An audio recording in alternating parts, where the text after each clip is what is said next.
Baik, kita lanjut ke yang nomor 5. Dua partikel ditembakkan secara bersamaan dalam pengaruh gravitasi sehingga keduanya mengalami gerak parabola dengan vektor kecepatan awal masing-masing adalah untuk vektor pertama V1-nya 15 meter per second dan V2-nya 3U meter per second. Ini bentuk matriks ya. Apabila selama gerak hanya terjadi satu kali keadaan dengan dua kecepatan partikel saling tegak lurus, tentukanlah nilai U. Ini maksudnya gimana ini? Jadi gini, ini ada dua partikel ditembakkan, ini partikel satu dan ini partikel 2 ditembakkan dan masing-masing ada vektornya ya. Ini vektor pertama, kemudian ini vektor kedua.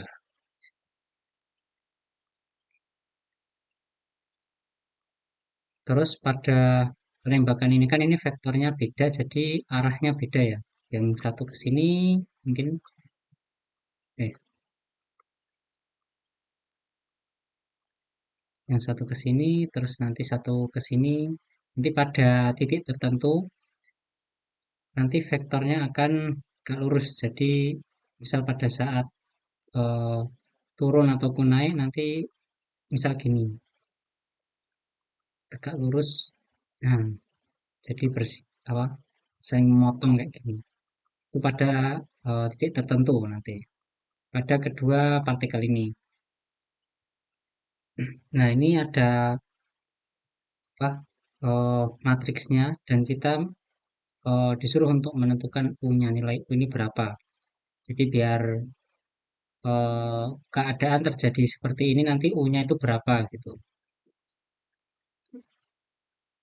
Kita hapus dulu, kita ganti warna merah. Nah, ini biar gampang. Nah, kita kasih tanda ini apa? Tegak lurus ya, tegak lurus. Ini partikel misal ke sini, yang satu ke sini. Partikelnya tegak lurus. Kita tulis dulu untuk V1 vektor ya, berarti vektor V1 sama dengan matriks. Kita buat matriks dulu.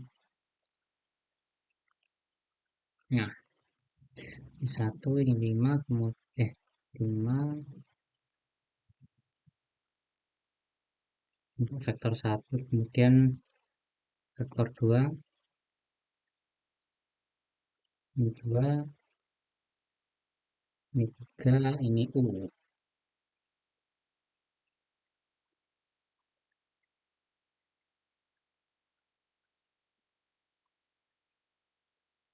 Dan kita pertama mencari syarat untuk tegak lurus. Syarat untuk tegak lurus.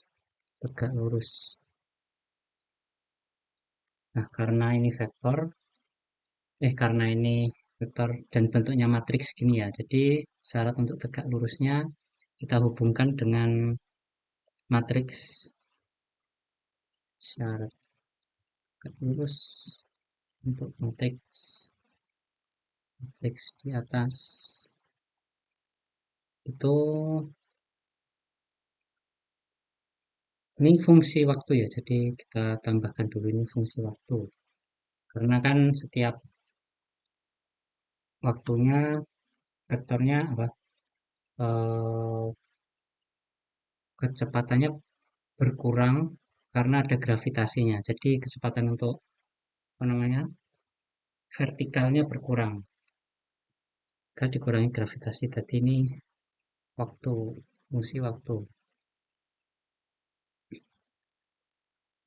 Kita jadikan dua baris saja biar enak.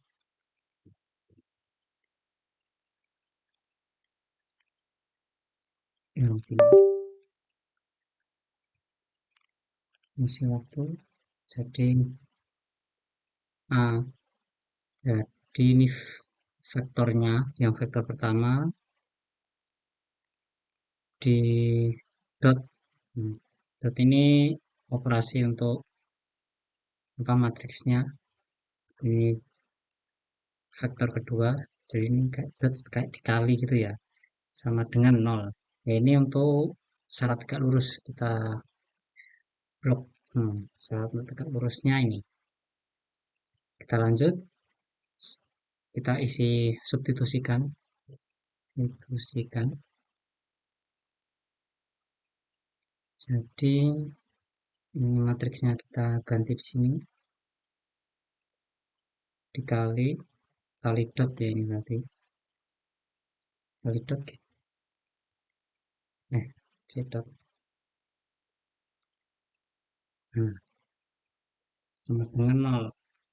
Nah, untuk perkalian ini operasinya atas kali atas ditambah bawah kali bawah. Oh ya, untuk yang vertikal ya yang vertikal ini kan satu untuk horizontal ya, sumbu X ya. Kan atas ini untuk sumbu X kita draw biar enak. Nah, ini untuk sumbu X kemudian ini untuk sumbu Y, untuk Y. Jadi bentuknya matriks gini X kemudian Y gitu ya. Nah, gini kita hapus.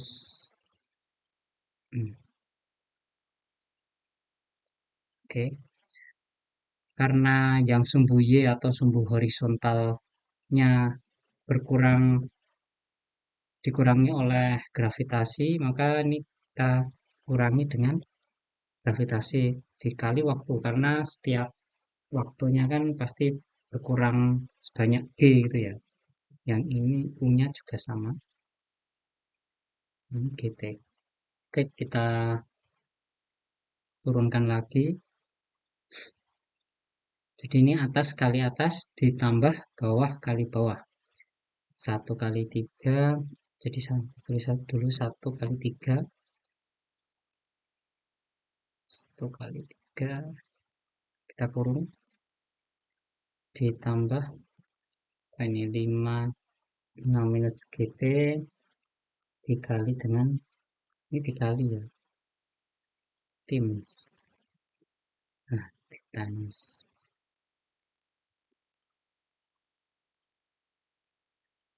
U minus GT sama dengan 0.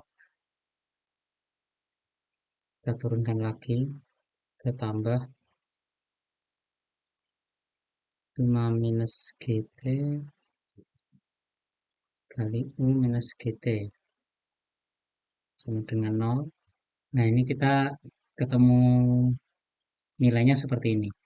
Dan ini kayak bentuk persamaan kuadrat, ini T kuadrat, ini T, kemudian ini nggak ada T-nya. Jadi yang biasanya kita pakai X, ini kita ganti T. Nah, kita balik ke soal lagi. Karena udah ketemu persamaannya, kemudian eh, di sini soalnya bilang untuk keadaan hanya terjadi 1 kali. Nah, hanya terjadi 1 kali. Jadi untuk pertemuan dari ini apa? Pertemuan dua partikel secara tegak lurus dengan persamaan ini hanya terjadi 1 kali. Kalau terjadi 1 kali kan berarti maksudnya gini. Kalau persamaan ini kan persamaan kuadratnya. Ini persamaan kuadrat. Untuk persamaan di atas sini. Kita blok ke kuning. Nah, ini persamaan kuadrat. Nah, jika kita hanya ingin 1 kali terjadi, berarti akar akar hasil yang namanya hasil akar akar hasil dari persamaan kuadratnya hanya 1 alias untuk nilai D sama dengan 0. Nah, untuk D-nya itu kan kita udah tahu B kuadrat min 4AC. Jadi untuk rumus akar kuadrat itu ini dibagi ya, dibagi dengan 2A. 2A. Nah, ini untuk akar, rumus akar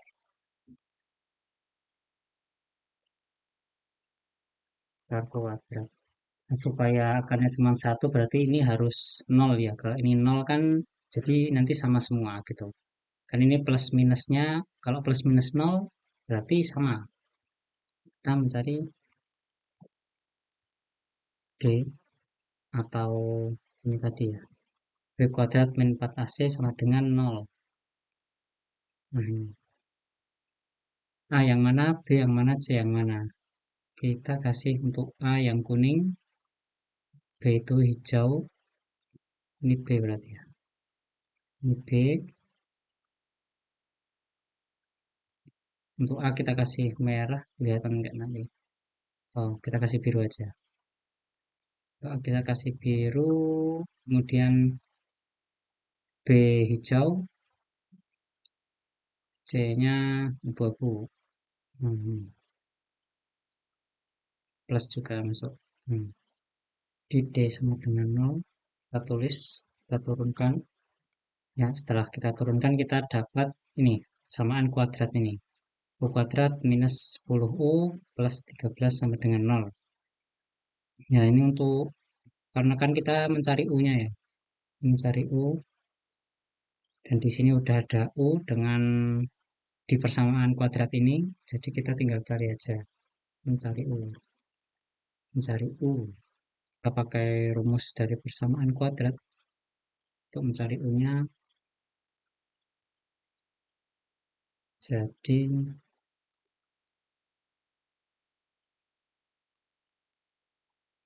untuk B-nya 10 dan 10 karena minus-minus jadi 10-nya plus ini, dan B kuadrat kita ganti jadi min 10 min 4 A-nya 1, C-nya 13 kali 1 kali 13 dan 2 A-nya 1.